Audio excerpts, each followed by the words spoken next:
안녕하세요. 매일 아침 말씀 묵상에 오신 여러분을 환영합니다. 오늘은 한 주간의 말씀을 정리하는 시간입니다.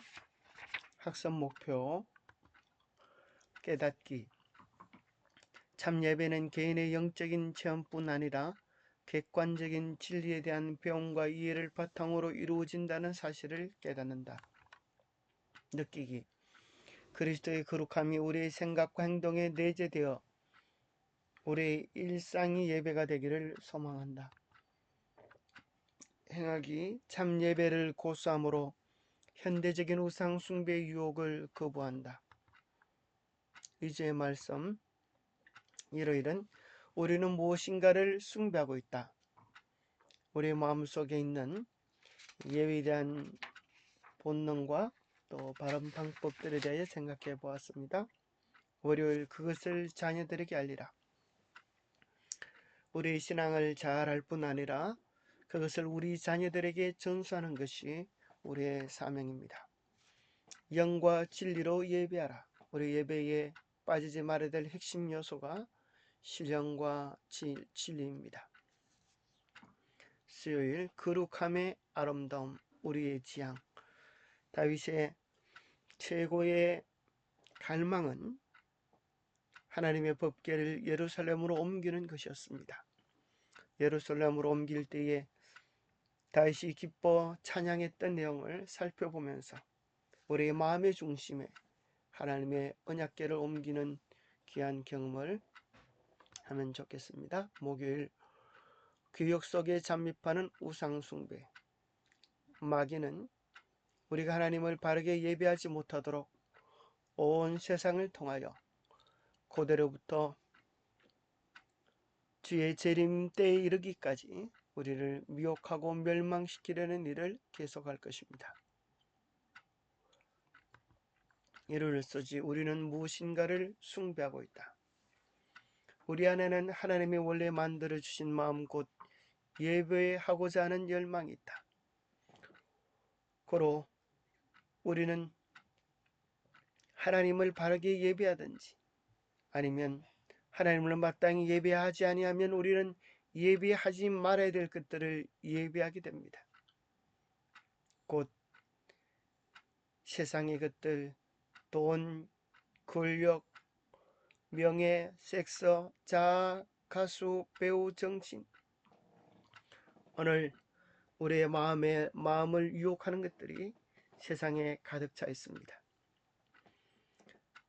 윌리스가 경고했듯이 잘못된 것을 숭배하면 그것은 우리를 통째로 삼켜버리고 말 것입니다. 참 예배의 중요성에 대하여 우리는 다니엘서 3장에 나오는 느부갓네살의 금신상에 대한 예배를 살펴보았습니다. 거짓 예배는 강요하는 것입니다. 누구든지 엎드려 절하지 않으면 맹렬히 타는 풀무 가운데 던져 넣으리라. 온 세상을 향한 마귀의 마지막 경고도 이와 같을 것입니다. 온 세상이 엎드려 절을 하는데 바른 예배의 정신을 가지고 서서 도전하는 3명의 젊은이가 있었습니다. 그들은 왕을 향하여 이렇게 선포합니다. 왕이여, 우리가 섬기는 하나님이 계시다면 우리를 맹렬히 타는 풀무 가운데서 능히 건져내시겠고 왕의 손에서도 건져내시리다. 그렇게 하지 아니하실지라도 왕이여, 우리가 왕의 신들을 섬기지도 아니하고 왕이 세우신 금신상에게 절하지도 아니할 줄을 아옵소서. 왕은 그들의 생사 여탈권이 자기에게 있는 줄 착각했습니다. 하나님을 믿는 그들을 불구덩이 속에 던져서 그들을 죽일 수 있다고 생각했습니다. 그러나 그 속에서 오히려 하나님의 아들 예수 그리스도의 영광을 보게 되었고 금신상이 주제가 될 그날의 이야기거리는 오로지 그들을 불구덩이 속에서 구원해내신 전능한 하나님께 초점이 맞추어졌습니다. 세상 마지막 이야기도 다시 이러한 역사가 반복되게 될 것입니다. 오늘 우리는 세상을 향하여 무릎 꿇는 영혼입니까? 아니면 세상의 도전에 대하여 일어서서 참된 예배를 선포하는 하나님의 올바른 백성입니까?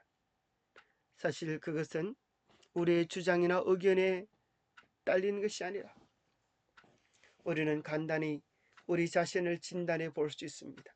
나는 참으로 하나님을 예배하는 자인가? 아니면 이 세상을 예배하는 자인가에 대한 간단한 진단은 우리의 시간이 무엇을 위해 투자되는가 하는 것을 살펴보면 알 수 있습니다. 나의 시간, 재능, 재물이 무엇을 향하여 투자되는가? 물론 스마트폰을 한다고 해서 다 마귀를 예배하는 것은 아닙니다. 그 속에 들어가 있는 내용들이 하나님을 향하는 것인가 세상을 향하는 것인가 하는 것입니다. 우리의 마음의 중심을 잃어버리면 이 세상의 것들은 신속히 우리의 마음을 점령하고 세상의 우상으로 우리를 끌고 가 버릴 것입니다. 그래서 우리는 우리가 경험하고 만난 예수 그리스도의 아름다운 이야기들을 우리의 자녀들에게 나누어줄 필요가 있습니다. 인생은 결국 왔다 갑니다. 우리 자녀들에게 무엇을 남길 것인가, 이것이 우리의 사명이 되어야 합니다. 그래서 시편 78편은 그것을 노래로 아름다운 찬양으로 자녀들에게 계속 되레임해 주기를 원하는 소망을 이렇게 담았습니다. 이는 그들로 후대 곧 태어날 자손에게 이를 알게 하고 그들은 일어나 그들의 자손에게 일러서 그들로 그들의 소망을 하나님께 두며 하나님께서 행하신 일을 잊지 아니하고 오직 그의 계명을 지켜서 그들의 조상들 곧 완고하고 패역하여 그들의 마음이 정직하지 못하며 그 심령이 하나님께 충성하지 아니하는 세대와 같이 되지 아니하게 하려 하심이로다. 왜 그렇게 해야 합니까? 왜냐하면 그게는 눈덩이 효과가 작용하기 때문입니다. 스노우벨 이펙트라고 해서 아담의 죄가 오늘 온 인류를 사망에 이르게 했던 것처럼 우리가 지은 죄는 우리의 후손들에게 가면 갈수록 더 큰 영향력으로 작용하게 될 것입니다. 마찬가지로 그들을 향한 선한 감화도 눈덩이처럼 시간이 지나면 지날수록 불어나서 우리 온 가문의 영광이 되기도 하고 가문의 패망의 원인이 되기도 하는 그 씨앗이 오늘 우리의 삶에 있다고 하는 것입니다. 파종의 법칙이 작용하기 때문입니다. 사람이 무엇을 심든지 그대로 거두리라. 우리는 심은 것을 거두게 됩니다. 심지 않으면 거둘 수 없습니다. 그러나 분명한 사실은 심은 것보다 더 많이 거두게 된다는 사실을 기억하면서 우리는 얼마나 더 소중하고 가치 있는 씨 뿌리기를 해야 할 것인지를 생각해 보게 합니다. 자, 우리가 어떻게 우리 자녀들에게 알려줄 수 있겠습니까? 입을 열어 말해줄 수 있습니다. 하나님께서 우리의 삶에 함께 하셨던 놀라운 이야기들을 우리의 자녀들에게 입을 열어 선포해 주십시다. 삶으로 보여줄 수 있습니다. 사랑의 가슴으로 안아주며 내가 경험한 하나님의 사랑을 우리 자녀들에게 가슴으로 나누어 줄 수 있습니다. 세 번째는 기록하여 선물하여 알게 해줄 수 있습니다. 우리의 자서전적 기록, 신앙의 일기를 한번 써보시면 어떻겠습니까? 한평생 내 삶을 인도해 오신 하나님의 놀라운 섭리를 기록해보면 그것은 아름다운 삶의 이야기가 될 것입니다. 자녀들에게 기대하는 신앙의 기대를 소망의 편지에 담아서 한번 소망 편지를 써보십시오. 자녀의 기념일날, 생일 선물 혹은 결혼 기념일 특별한 날에 선물을 하면서 그 속에 신앙적인 것들을 선물할 뿐 아니라 내가 받았던 좋은 신앙의 가마나 책, 또 USB를 선물할 뿐 아니라 그 속에 자녀를 향한 기대와 소망을 담아서 주면 어떨까요? 자녀들을 기도 노트에 기록하고 그들의 신앙을 위하여 끊임없이 기도하며 기대하십시오. 마음으로 믿으며 자녀들에게 결코 부정적인 표현을 하지 말고 그들의 믿음 안에서 강건하게 변화될 것을 바라보며 주장하며 고백하십시오. 또 거룩한 습관을 유산으로 물려주면 얼마나 좋겠습니까? 자녀와 함께하는 예배의 시간들, 조성 예배의 습관들, 봉사하고 베푸는 삶, 헌신하는 그리스도인의 삶의 아름다운 부분을 유산으로 주면 우리의 가문은 축복받는 가문이 되게 될 것입니다. 자녀들을 칭찬하고 격려하고 축복하십시오. 경고하고 책망하는 것보다 훨씬 더 좋은 가마를 미칠 수 있게 될 것입니다. 우리를 향한 하나님의 마음은 무엇입니까? 이스라엘아, 내 하나님 여호와께서 너에게 요구하는 것이 무엇이냐? 내가 오늘 너의 행복을 위하여 내게 명하는 여호와의 명령과 규례를 지킬 것이 아니냐? 우리 하나님의 열망이 우리 행복입니다. 장래의 잘됨입니다. 그것은 하나님의 말씀과 계명을 지킴으로 우리의 삶에서 이루어질 수 있습니다. 우리가 원하지 아니해도 복을 받는 비결, 그것은 말씀의 순종함으로 경험되어질 수 있는 것입니다. 화요일 영과 진리로 예배하라. 하나님은 어느 교파나 인종, 연령, 성별로 제한되지 않으시고 오직 하나님이 찾으시는 사람들은 하나님께 참으로 참되게 예배하는 자들을 찾고 계십니다. 그것은 곧 영과 진리로 예배하는 것입니다. 하나님께서 그들이 그전에 함께 모여 당신을 찾고 저희 죄악들을 고백하고 서로를 위하여 기도할 때에 성령을 통해 그들과 만나시겠다고 약속하셨습니다. 그러나 하나님께 예배하러 모이는 자들은 모든 악한 일을 버려야 합니다. 그들이 신령과 진리와 거룩함의 미덕으로 하나님을 예배하지 아니하면 우리의 모임은 아무 유익이 없습니다. 어떻게 우리가 신령으로 예배할 수 있을까요? 마음을 다하고 뜻을 다하고 힘을 다하여 주 너희 하나님을 예배하십시오. 나는 거듭난 마음으로 예배하는가? 나는 나의 최고의 사랑과 애정을 주님께 드리는가? 나는 나를 창조하신 그 큰 사랑에 깊은 감사를 드리는가? 나는 나를 구원하신 주님께 깊은 사랑을 드리는가?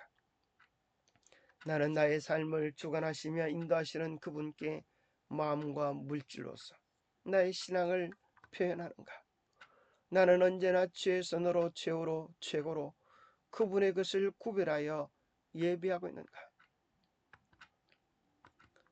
나는 진리로 예배하는가? 한번 생각해 보십시오.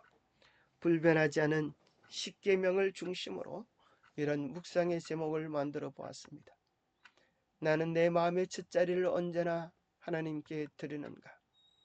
내 마음속에 나의 사랑을 차지하는 다른 우상들은 없는가?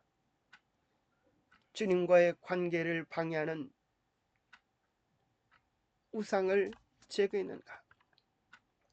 나는 나의 삶과 신앙의 일치로 주님의 이름에 영광을 돌리며 사는가? 믿음과 신앙의 불일치로 주의 이름에 욕을 돌리지는 않았는가? 나는 거룩한 시간과 장소를 구별하여 예배하는가? 오늘 온 세상이 잘못된 예배를 드릴지라도 우리는 말씀과 계명에 기초하여 온전한 예배를 드려야겠습니다. 나는 교회와 이웃에서 어른들을 부모님처럼 공경하며 존경하는가? 나는 주님을 대하는 마음으로 가족과 이웃을 사랑하는가? 우리가 참으로 신령과 진리로 예배하는지 우리 자신을 살펴봐야 되겠습니다. 수요일 거룩함의 아름다움. 다윗이 참으로 간절히 열망했던 일이 이루어졌습니다. 하나님의 언약궤를 예루살렘으로 옮기는 일이었습니다. 그 일이 이루어졌을 때 다윗이 얼마나 기쁜지 여호와 앞에서 힘을 다하여 춤을 추면서 즐거이 환호하여 하나님께 영광을 돌리게 됩니다. 법궤를 예루살렘에 무사히 안치한 후에 다윗은 온 백성들과 더불어 하나님께 환희와 기쁨의 감사제를 드립니다.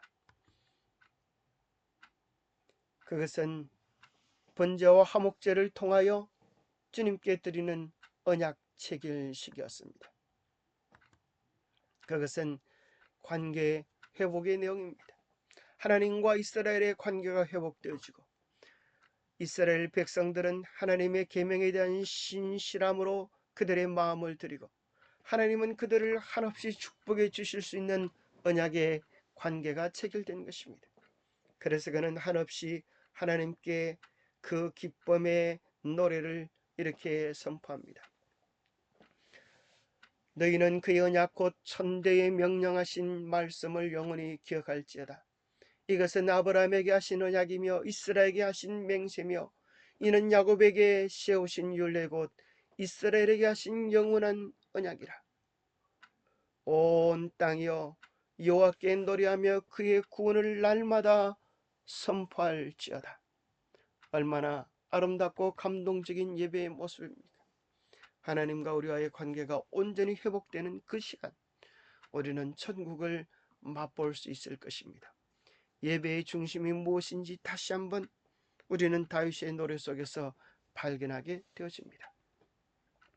그 예배의 중심이 십계명이었고 언약궤였고 그 언약궤의 중심 속에 십계명이 있고 그 십계명의 중심 속에 하나님의 거룩한 안식일이 빛을 발하고 있는 것입니다. 흔히 안식일 계명을 십계명을 부모와에 대한 관계와 빗대어 보면 자녀들에게 우리는 이렇게 이야기합니다. 너는 세상에 아버지가 많아도 나만 너희 아버지로 공경해라. 나 이름을 아무렇게나 부르지 말라. 나는 너에게 마땅히 부모로서 존경과 예배를 받을 자격이 있다. 존경과 효도를 받을 자격이 있다. 그럴 때 우리 자녀들이 이렇게 말을 했다면 어떻게 되겠습니까? 아버지 무슨 말씀이세요? 뒷집에 계신 아저씨는 아버지보다 훨씬 더 저한테 잘해주고 용돈도 더 많이 주시는데요. 만약에 여러분 그랬다면 여러분은 그 자녀들에게 어떻게 말할 수 있겠습니까? 아마 그때 아버지는 어머니는 이렇게 말할 수 있을 것입니다. 세상에 아버지가 많아도 너를 존재케 했던 아버지는 나밖에 없다. 세상에 어머니가 많아도 너를 낳아준 어머니는 나밖에 없다. 마땅히 효도와 마음을 존경을 표해야 하는 근거가 나를 있게 해준, 나를 존재케 해준 그곳에 있는 것처럼 바로 네 번째 계명 제7일 안식일 계명은 우리가 하나님을 마땅히 예배해야 될 근거, 창조와 구속의 원리를 선포해 주는 것입니다. 그러나 마귀는 교묘하게 우리의 교육 속에 우상에 대한 숭배를 넣어놓아서 진리의 길 좌우편에 멸망의 구렁텅이를 파놓고 있습니다. 그래서 때로는 우리는 마음의 중심을 잃어버리면 하나님을 사랑하노라고 하는 핑계를 대면서 우리의 욕망을 추구하여 멸망의 길로 들어설 수 있다는 사실을 기억해야 합니다. 그럴 때 주님은 이렇게 말씀하십니다. 사람의 계명으로 교훈을 삼아 가르치니 나를 헛되이 경배하는도다. 너희가 하나님의 계명을 버리고 사람의 전통을 지키느리라. 그것은 헛된 예배요 하나님이 받으실 수 없는 예배인 것입니다. 고대에는 바알과 아세라 숭배를 통하여 이스라엘을 멸망 가운데 빠뜨렸던 마귀는 오늘날 변장한 태양신 숭배를 통하여 온 세상을 미혹하고 있습니다. 그것이 이세벨의 또 다른 한 변형체인 엄녀의 모습으로 나타납니다. 그것은 오늘날 이 세상의 모든 종교를 통합시키는 종교 통합주의로 오늘도 이 세상 문화 속에, 교육 속에 깊이 관여하고 있는 것입니다. 영감의 말씀은 데살로니가후서 2장 4절에 이렇게 이야기합니다. 그는 대적하는 자라 신이라고 불리는 모든 것과 숭배함을 받는 것에 대항하여 그 위에 자기를 높이고 하나님의 성전에 앉아 자기를 하나님이라고 내세우느니라. 머지않아 우리는 그러한 때를 보게 될 것입니다. 그는 하나님의 십계명에 대항하여 첫째, 너는 나의 다른 신을 섬기지 말라고 하나님은 명확히 이야기하시는데 그 거짓된 종교는 세계의 모든 종교를 하나로 통합시키기 위하여 세계 단일 정부로 세계 종교를 구성하게 될 것입니다. 그리고 모든 종교를 하나로 통합시키기 위하여 혼합종교, 바로 바벨론의 정신으로 이 세상에 등장하게 될 것입니다. 그것은 우상을 숭배하지 말라라고 하는 이 말씀을 대항하여 변형된 이교 여신의 숭배를 가지고 와서 마리아의 모습으로 변형시켜서 수많은 사람들의 숭배와 경배를 강요하게 될 것입니다. 그것은 하나님의 이름을 망령되이 일컬지 말라라고 하는 것에 대하여 신부, 하나님의 신의 아버지, 신들의 아버지라고 하는 망령된 이름을 사용하면서 예수께서만 죄를 사하실 수 있는 권세를 신부들이 사할 수 있다라고 고해 성사를 통하여 예배를 강요하는 것입니다. 그리고 안식일을 기억하여 거룩히 지키라고 하는 하나님의 네 번째 계명을 대항하여 태양신을 숭배했던 일요일 예배로 변경시켜 버렸습니다. 유일한 진리의 근원인 거룩한 성경 위에 인간의 전통과 교황의 가르침을 두므로 하나님을 대적하는 적그리스도의 길을 가고 있는 것입니다. 적용을 위한 질문입니다. 나는 나의 죄선 최고의 애정을 주님께 드리는가? 나는 개인적으로 하나님 앞에 드려야 할 개인적인 헌신, 개인적인 예배를 바르게 드리고 있는가? 경건의 시간, 말씀과 기도의 시간을 구별하여 드리고 있는가? 우리는 가족의 헌신, 가족의 예배를 바르게 드리고 있는가? 나는 공적인 예배를 통하여 온 우주 앞에 내가 믿는 신앙을 바르게 고백하고 있는가? 나는 내 삶과 생활의 예배를 통하여 24시간 하나님께 기쁨을 돌리고 하나님께 영광을 돌리고 있는가? 나는 바른 은혜의 생활을 통하여 입술의 예배를 드리고 있는가? 나는 봉사와 섬김의 예배를 통하여 거듭난 자의 아름다운 삶의 가마를 미치고 있는가? 기도하겠습니다. 하나님 아버지, 거짓된 예배에 거짓된 쾌락에 미쳐 있는 이 세상을 바라보면서 우리의 마음의 중심을 다시 한번 바로잡게 하여 주시옵소서. 언제나 우리에게 최선의 것을 주심을 인하여 감사를 드립니다. 저희도 주님의 한없는 사랑에 반응하여 언제나 구별된 마음을, 구별된 사랑을 주님께 드릴 수 있도록 도와주시옵소서.